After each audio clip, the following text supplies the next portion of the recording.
So this is day 2 of daily 10 vocab from the Hindu editorial. So welcome to the session. So first word, alleviate. Parts of speech verb, meaning reducing or easing pain, difficulties or burdens. Important word. So example, the doctor gave me an injection to alleviate the pain. So meaning என்ன, ஒரு pain இல்லை difficulty இல்லை ஒரு burden இருந்துச்சுன்னா அதை reduce பண்ணுறதுக்கு பேர் அலிவேட்டுன்னு சொல்லுவோம். So synonyms, relief, ease, mitigate, lessen. Antonyms, worsen, increase, aggravate, exacerbate, intensify. Next இந்த அக்ரவேட் அண்ட் எக்ஸாசர்பேட் இம்பார்ட்டண்டான வேர்டு. Second word, remediation. ரெமிடியேஷனா parts of speech noun. The act of correcting, fixing something that is wrong or damaged. So தப்பாக இருக்கிற ஒரு விஷயத்தை correct பண்ணுறது இல்லை டேமேஜாக இருக்கிற ஒரு விஷயத்தை ஃபிக்ஸ் பண்ணுறது. Example, the company undertook remediation of the polluted river. Synonyms, correction, rectification, remedy, restoration. Antonyms, damage, harm, hurt, destruction. So third word, ubiquity. Parts of speech noun, meaning being everywhere, அதாவது எல்லா இடத்துலையுமே ப்ரெசண்ட்டாக இருக்கிறது. Example வந்து bacteria நான் வச்சுக்கலாம். ஏன் bacteria நான் வச்சுக்கலாம்னா, bacteria வந்து நம்ம கண்ணுக்கு தெரியாது, ஆனால் அது வந்து எல்லா இடத்துலையும் ப்ரெசண்ட்டாக இருக்கும் இல்லையா. ஸோ அதுதான் வந்து யுபிக்விட்டின்னு சொல்லுவோம். இப்போ example, smart phones have become ubiquitous in modern daily life. Synonyms, widespread, universal, pervasive. So next pervasive வந்து இம்பார்ட்டண்டான வேர்டு, மார்க் பண்ணிக்கோங்க. Antonyms, absence, rarity, scarcity. Fourth word, intransigent.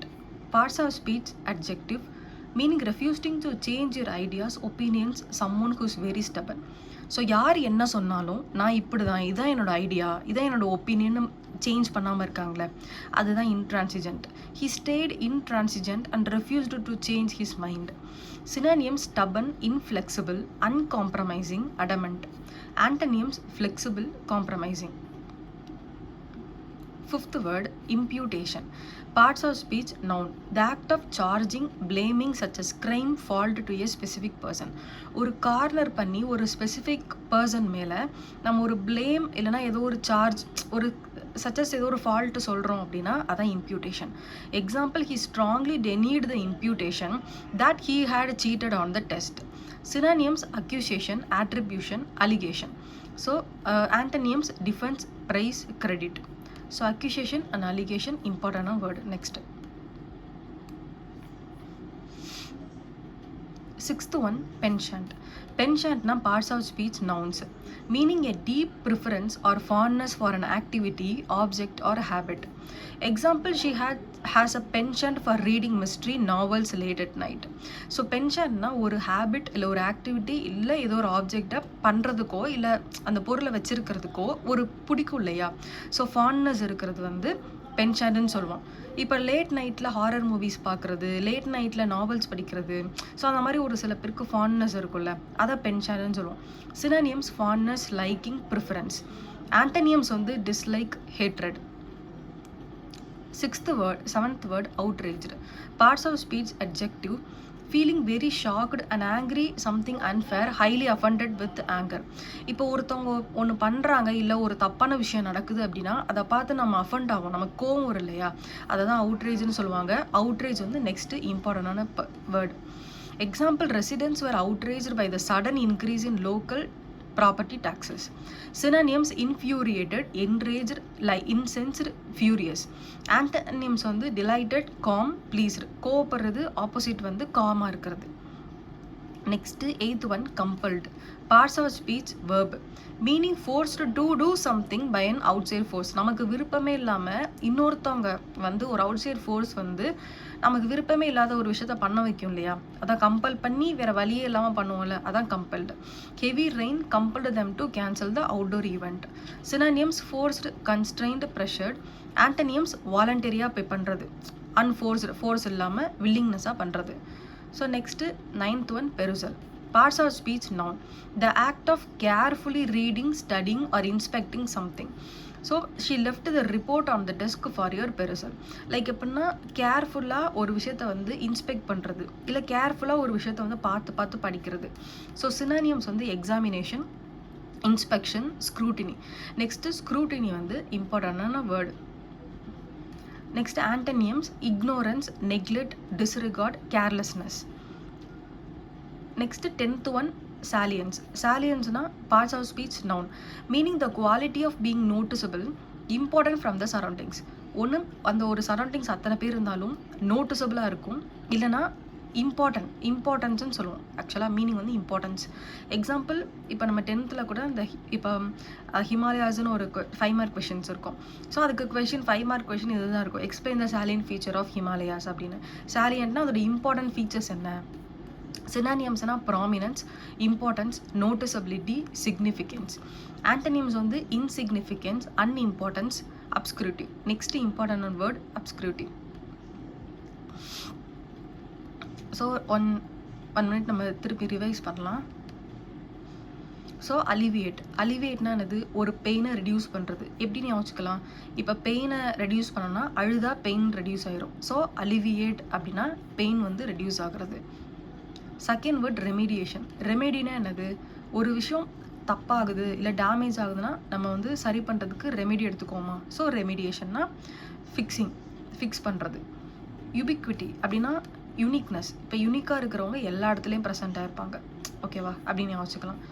Next 4th one இன்ட்ரான்சிஜென்ட். இன்ட்ரான்சிஜென்ட்னா என்னது, ட்ரான்ஸ்னா change ஆகிறது, இன்ட்ரான்சிஜென்ட்னா மாறவே மாட்டேன்னு இருக்கிறது, ஸ்டப்பனா நான் இப்படி தான் அப்படின்றது இன்ட்ரான்சிஜென்ட். 5th one imputation. இம்ப்யூட்டேஷன் பண்ணி யோசிக்கலாம், ஒருத்தவங்களோட ரெப்யூட்டேஷனை கெடுக்கிறதுக்காண்டி என்ன பண்ணுறாங்க, ஒரு பர்சன் மேலே ப்ளேம் பண்ணுறாங்க.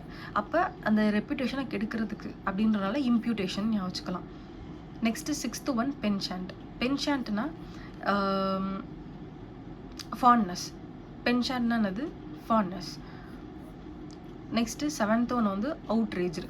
அவுட்ரேஜ்னா என்னது, அவுட்ரேஜ்னா நம்ம கண்ட்ரோல் இல்லாமல் அவுட் ஆஃப் கண்ட்ரோலில் இருக்கிறதுன்னு யோசிக்கலாம். அவுட் ஆஃப் கண்ட்ரோல்னு இருக்கும்போது ஆங்கர், கோவம் ஆகிறது.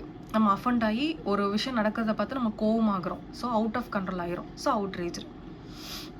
நெக்ஸ்ட்டு 8th ஒன்னா கம்பல்டு. கம்பல்டுனா தெரியும், ஃபோர்ஸ் பண்ணுறது, ஒரு எக்ஸ்டர்னல் ஃபோர்ஸ் வந்து ஃபோர்ஸ் பண்ணுறது compelled. 9th one perusal. Perusal அப்படின்னா என்னது, ஒரு கேர்ஃபுல்லாக வந்து இன்ஸ்பெக்ட் பண்ணுறது. ஸோ பெரியவங்களாம் என்ன பண்ணுவாங்க, அப்படின்னா பெரியவங்களாம் என்ன பண்ணுவாங்க, கேர்ஃபுல்லாக இன்ஸ்பெக்ட் பண்ணுவாங்க, கேர்ஃபுல்லாக எக்ஸாமின் பண்ணுவாங்க, எல்லாத்தையும் பார்த்து பண்ணுவாங்களா. ஸோ அது பெருசல்னா கேர்ஃபுல்லி இன்ஸ்பெக்டின்னு யோசிக்கலாம். ஸோ ஸ்க்ரூட்டினி இம்பார்ட்டண்டான word. Next 10th one salience. சாலியன்ஸ்னால் நமக்கு தெரியும், கொஷின் ஆன்சர்ஸில் நம்ம கேட்பாங்க சாலியன் ஃபீச்சர்ஸ் அப்படின்னு கேட்பாங்க. ஸோ சாலியன்ஸ்னால் நோட்டிசபிளாக இருக்கிறது, ஸோ இம்பார்ட்டண்டான இருக்கிறது. ஸோ அதோட தனித்துவம் தான் சாலியன்ஸ்னு சொல்லுவோம். Next idioms. இடியம்ஸ் வந்து எ பிளாங்க் பேஜ் அப்படின்னா a new start or beginning. Book எண்டுனா something that completes or marks the end of something. ஒரு விஷயம் கம்ப்ளீட் இல்லை, அதோட எண்டு அப்படின்னா அதுதான் புக் எண்டு.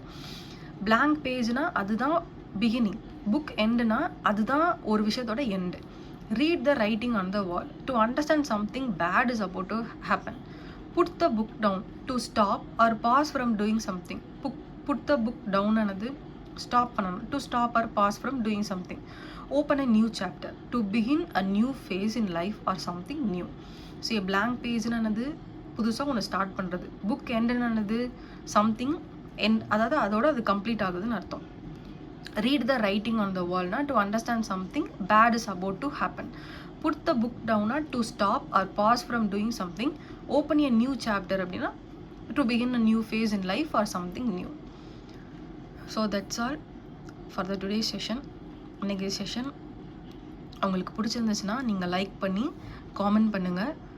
எவ்வளோ காமெண்ட் வருதோ அதே மாதிரி வந்து நான் டெலிகிராம் சேனல் வந்து சூன் ஓப்பன் பண்ணிவிட்டு இந்த பிடிஎஃப்ஸ் எல்லாத்தையும் நான் அதில் அப்லோட் பண்ணுறேன்.